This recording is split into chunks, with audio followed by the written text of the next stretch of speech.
Good morning everyone, আমি প্রিয়াঙ্কা। আর আমার channel Priyanka বণিক ব্লগের আরও একটি নতুন ভিডিওতে আপনাদের সকলকে জানাই স্বাগত।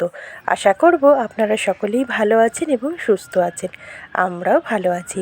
আজকে 5:30টায় উঠে 5:40 নাগাদ পার্কে চলে গেছি, মানে আমাদের পুকুর পাড়ের সামনে।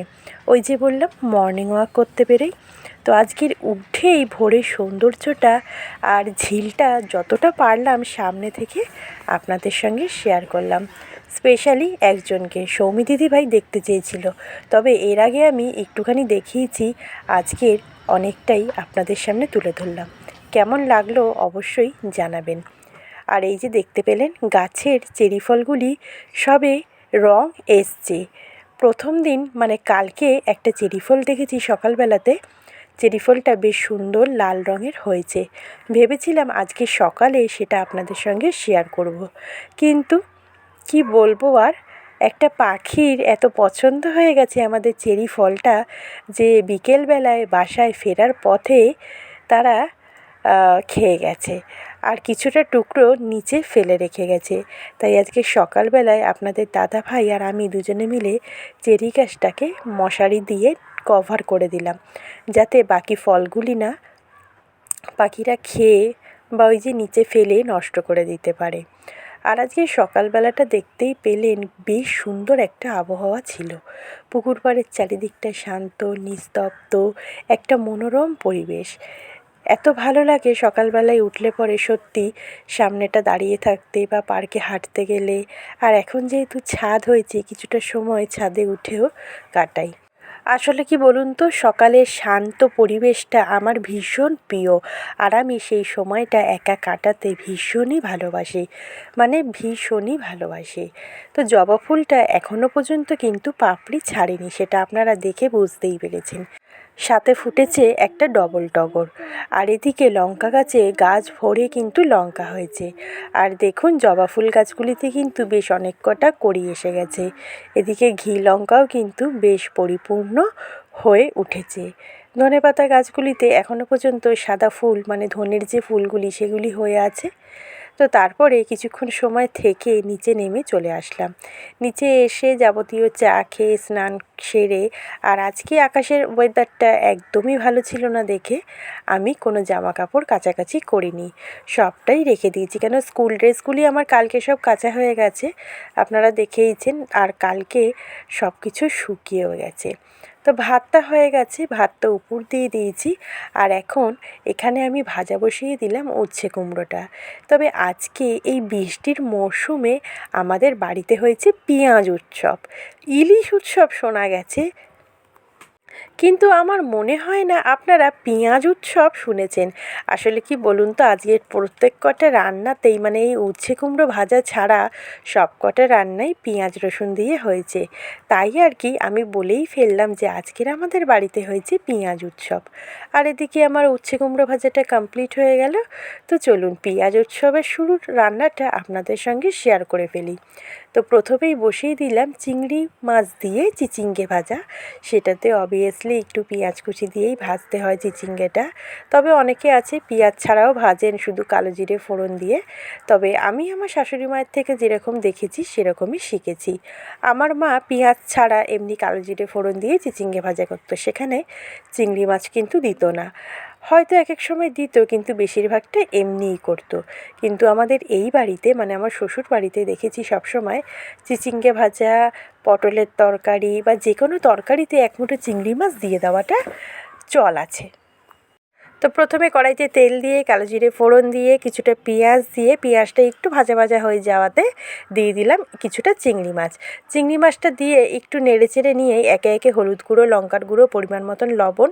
তবে লবণটা আমি চিচিঙ্গেটায় কেটে দিয়েছিল আপনাদের দাদাভাই, চিচিঙ্গেটায় লবণটা মাখিয়ে রেখে আমি স্নানে গেছিলাম। তো চিচিঙ্গার থেকে জলটা পুরোটা বেরিয়ে গেছে। আমি দেখেছি যে চিচিঙ্গের মধ্যে লবণ মাখিয়ে রাখলে না চিচিঙ্গে ভাজাটা বেশ সুন্দর কিন্তু লাল লাল ভাজা ভাজা হয়। এবারে গুঁড়ো মশলাগুলি দিয়ে ভালো করে পেঁয়াজের সাথে চিংড়ি মাছের সাথে মশলাগুলি মিশিয়ে নিয়ে একটুখানি নাড়াচাড়া করে নিয়ে চিচিঙ্গাটা অ্যাড করে দিলাম। চিচিঙ্গাটার সাথে মশলাটা মিশিয়ে নিয়ে গ্যাসটাকে খুব একটা লো ফ্লেমে দিইনি, আবার একদম হাই ফ্লেমেও দিইনি, মিডিয়াম ফ্লেমে রেখে ঢাকনা চাপা দিয়ে দিলাম। এবার এপাশে মেয়ের পেয়ে গেছিলো খিদে, তাই কী করলাম, একটু টিফিনে হালকা করে ডিম টোস্ট করে নিলাম। আর ফ্রাইং প্যানটাতে ডিম টোস্ট করতে না বেশ ভালোই লাগে, বা ডিমের অমলেট করতে বেশ ভালো লাগে। কিন্তু ওই নতুন বাসনের দেখবেন একটা কদরই আলাদা থাকে, বাসনটা একটু পুরনো হয়ে গেলে তখন আর অত সুন্দর করে যত্ন কিন্তু করা আমরা কেউই নিই না, নেওয়া হয়ে ওঠেও না, আর সেরকম একটা নিও না। নতুন বাসন থাকলে যতটা সুন্দর করে যত্ন নেওয়া থাকে, ওই আর কি, যে বাসন হোক বা মানুষ, প্রথম সবারই কিন্তু কদর থাকে সবার কাছে, তারপরে সে যত পুরনো হয় তার কদর কিন্তু ততই কমতে থাকে। তো ডিম টোস্টটা হয়ে গেল, এবার ওপর থেকে গোলমরিচের গুঁড়োটা ছড়িয়ে দিয়ে ওর প্লেটে দিয়ে দিলাম। আমার মেয়ে আবার পেঁয়াজ দিয়ে ডিম টোস্ট খায় না, এমনি লঙ্কা কুচি দিয়ে ওকে করে দিয়েছি, আর তারপরে আমাদেরগুলি পেঁয়াজ কুচি দিয়ে করে ফেললাম। তো এই পুরোটা আর দেখিয়ে ওঠা সম্ভব হলো না, অল্প দুখানাই দেখালাম। আর একই ডিম টোস্ট আমরা জানি আপনারাও সবাই বেশ ভালোই পারেন এই রান্নাটা করতে। তো যাই হোক, ডিম টোস্টটা করে নিই, ওদিকে চিচিঙ্গে ভাজাটাও প্রায় হওয়ার মুখে বা হয়ে এসছে। ডিম টোস্টটা করে নিয়ে সবাইকে দিয়ে চিচিঙ্গেটা ভাজাটাও আমি নামিয়ে নেবো। তারপরে বসিয়ে দেবো। আমার বড় মেয়ে অনেক দিন ধরে বলছিল ওর বাবাকে যে, বাবা একটু লটিয়া মাছ আনবে গো। আসলে কি বলুন তো, বৃষ্টির সময় বা বর্ষাকালেই কিন্তু লটিয়া মাছটা বেশি ভালো পাওয়া যায়। আর এমনি সময় অফ সিজনে যে মাছগুলি ওঠে, সেই মাছগুলি আপনাদের দাদা ভাইয়ের খুব একটা পছন্দ হয় না, কেমন একটা সরু সরু সাদা ফ্যাকাশে মতন, তাই ওই মাছগুলিও আনতেও চায় না। তবে আজকে লটিয়া মাছ ভালো পেয়েছে। কাল আজ যেহেতু দুদিন ধরে একটু ছিটেফোঁটা বৃষ্টি হচ্ছে, ওয়েদারটাও একটু ঠান্ডা, বেশ মন মতন, তো সেই কারণে আজকে দেখলো বাজারে লটিয়া মাছটা বেশ ভালো উঠেছে, তাই কিছুটা লটিয়া মাছ আজকে নিয়ে চলেই এসছে। আর লটিয়া মাছটাও যেরকম পছন্দ করে সেরকমই পেয়েছিল, বেশ লাল লাল টাটকা। আর আপনারা দেখেই নিলেন যে চিচিঙ্গে ভাজাটা কিন্তু আমার কমপ্লিট হয়ে গেছে। চিচিঙ্গে ভাজাটা নামিয়ে রেখে আবার বসিয়ে দিলাম পেঁয়াজ রসুন দিয়ে লটিয়া মাছের ঝালটা।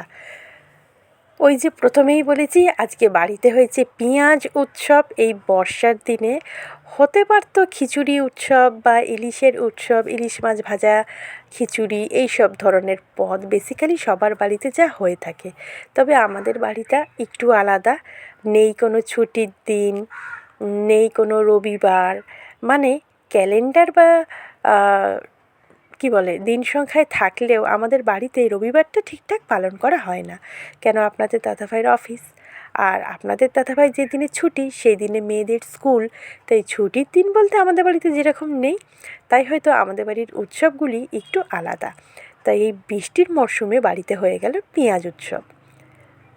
তবে কথাটা কি আপনাদের পছন্দ হয়েছে? হলে পরে অবশ্যই কিন্তু আমাকে কমেন্টে জানাবেন। আসলে আপনারা এত সুন্দর সুন্দর আমাকে কমেন্ট করেন, আমার ভীষণ ভালো লাগে। কথা আবৃত্তি চ্যানেল থেকে আমার মার মানে বৃহস্পতিবার দিন যে পুজো করেছিলাম, মা লক্ষ্মী ঠাকুরের যে শর্টসটা দিয়েছিলাম, তাতে উনি লিখেছেন, দিদিভাই জয় মা লক্ষ্মী। সত্যি এত সুন্দর একটা কমেন্ট করার জন্য আপনাকে অসংখ্য ধন্যবাদ। আর সৌমি দিদিভাই তো প্রত্যেক দিনই আমার ভিডিও দেখে, সুন্দর সুন্দর কমেন্ট করে। আগের ভিডিওতে আমার কমেন্ট করেছে যে তোমার রান্না তো সবসময় সুন্দর, কি সুন্দর জবা ফুলটা ফুটেছে, আর মেয়ের ফুলতলাটাও সত্যি সুন্দর। থ্যাংক ইউ তোমাকে এত সুন্দর একটা কমেন্ট করার জন্য। মিস কিচেন চ্যানেল থেকে কমেন্ট করেছে, তোমার ভিডিওটা খুব ভালো লাগলো বোন, সপরিবারে ভালো থেকো। থ্যাংক ইউ দিদিভাই আপনাকে এত সুন্দর একটা কমেন্ট করার জন্য, আর এইভাবে আমার পাশে থাকার জন্য। তবে একটা ছোট্ট রিকোয়েস্ট করি, অনেকে আছেন চ্যানেলটা সাবস্ক্রাইব করেন, আবার পরের দিন চ্যানেলটাকে আনসাবস্ক্রাইব করে দেন। এতে বিশ্বাস করুন চ্যানেলের না ভালো না হলেও কিছুটা হলেও ক্ষতি হয়। আপনাদেরকে তো আমি জোর জবরদস্তি করি না যে আমার চ্যানেলটা আপনারা সাবস্ক্রাইব করবেন, অবশ্যই করবেন। আমি সবসময় বলি যদি আমার ভিডিও ভালো লাগে তবেই চ্যানেলটা সাবস্ক্রাইব করে আমার পাশে থাকবেন, তার আগে কিন্তু নয়। বাধ্যতামূলকের এখানে কিন্তু কোনো কথা নেই। তো যাই হোক, জানি না কেন করেন, তারা প্লিজ এই কাজটা করবেন না। তারপরে যতটা চিংড়ি মাছ এনেছিল আজকে আপনাদের দাদাভাই, কিছুটা পরিমাণে চিচিঙ্গে ভাজায় দিয়ে আর এপাশে ইন্ডাকশানে আমি কিছুটা চিংড়ি মাছের বড়া করলাম। কিছুই না, চিংড়ি মাছগুলির বড়ার রেসিপিটাও কিন্তু আমি শর্টসে দিয়ে দিয়েছি। চিংড়ি মাছগুলিকে একটুখানি চাল গুঁড়ো, বেসন, পেঁয়াজ, রসুন, কাঁচা লঙ্কা, ধনেপাতা, হলুদ, লঙ্কার গুঁড়ো, লবণ দিয়ে মেখে তেলের মধ্যে ডিপ ফ্রাই করেছি। আর এপাশে আমি অল্প কটা মাছ আলু ছাড়া আমার জন্য, দেখতেই পাচ্ছেন, ফোনটাকে এক হাতে ধরে রেখে আমি মাছটা শুধু একটুখানি ঝুড়ো করে নিয়েছি, কেন আমি লটিয়া মাছ গোটা ঝাল খেতে পারি না। ওই পেঁয়াজ রসুন দিয়েই ঝুড়োটা করতে হবে। পেঁয়াজ রসুন লঙ্কা হলুদ দিয়ে মাছগুলি দিয়ে একটু নাড়াচাড়া করে নিয়ে একদম শুকনো শুকনো করে একটু গরম মশলা ছড়িয়ে নামিয়ে ফেলেছিলাম। আজকের মতন ভিডিওটা এখানেই রাখলাম। আশা করি ভালো লাগবে। ভালো লাগলেই অবশ্যই চ্যানেলটা সাবস্ক্রাইব করে পাশে থাকবেন আর লাইক শেয়ার করবেন। আর ভিডিওটি দেখার জন্য thank you so much. Tata.